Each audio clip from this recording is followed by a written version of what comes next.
কারে বিয়া করলাম? এই হালাই তো সারাদিন নিজের নিয়ে পেটে থাকে, সারাটা দিন উল্টাপাল্টা কথা কয়। ওই দিন আমার জিগায় জামাই বউয়ের মধ্যে কি রোমান্স থাকা আসলেই দরকার? ওই দিন আমি জিগাইলাম তুমি আমার আগের মতো আর ভালোবাসো না। আমার কি কয় জানেন? কয় নির্বাচনের পর কি কেউ প্রচারণা করে? ওই দিন রাস্তাতে হাইটা যেতেছিলাম, সামনে দিয়ে একটা চাচা আসতেছিল, সালাম দিলাম, পাশ থেকে কয় বলে কিরে মফিস কেমন আছে? ওই বুড়া বয়সী মানুষটার নাম ধরে ডাকছে। পরে জানলাম এটা নাকি ওর বন্ধু। একটা মানুষের বন্ধু তো নিজের বয়সী হয় নাকি? ওর 80 বছরের বুড়া থেকে 7 বছরের লেদা সবাই ওর বন্ধু। ওই দিন দেখলাম দারোয়ানের সাথে কাঠ খেলতেছে, কাঠ খেলতেই পারে, সমস্যা নেই। পরে জানলাম ওই দারোয়ানও নাকি ওর বন্ধু। ভাগ্যবালা আমার বাপ ওর এলাকার থেকে না, নাইলে আমার বাপে ওর বন্ধু হয়ে যেত। ওই দিন ফোন দিয়ে বললাম সেরা মাইন্য, কয় কি সিরাপ, কাশি না ঠান্ডা? ওই সেরাম আর সিরাপের ভিতরে পার্থক্য জানে না। অন্য কোনো মাইয়া নিয়ে আমার কোনো সন্দেহ নাই, কারণ ওর কোনো গার্লফ্রেন্ড হইতে পারে এরকম আমার কোনো কনফিডেন্স নাই। শুনছিলাম একটা নাকি গার্লফ্রেন্ড ছিল, সেরা দিছে, খুবই ভালো করছে। খুবই গলানামায় কথা বললো, তোমার বাপের টাকাই না। বাপের মায়ের তো ঠিকই খাও। ঝগড়ার মধ্যে রোমান্টিক হয়ে যেতেছো কিন্তু। রোমান্টিক রোমান্সের কিছু বুঝো তুমি?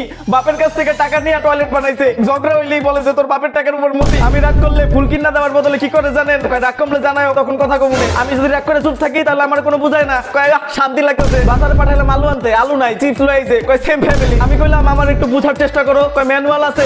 ভাই আমি কি রোবট যে আমার ম্যানুয়াল থাকবো? আর রোবট থেকে মনে বললো ওর আমার থেকে মনে হয় বেশি ভালোবাসা চ্যাট জিপিটির। সারাদিন কি সব কথাবার্তা বলতে থাকে, আল্লাহ জানে কি সব জিগায় না জিগায়। কতবার বাসায় বললাম বিয়া করুম না, এখন এইটা ঝুলাই দিছে। এত বেলা তো ফ্যানের লোকে ঝুলাই দিতাম।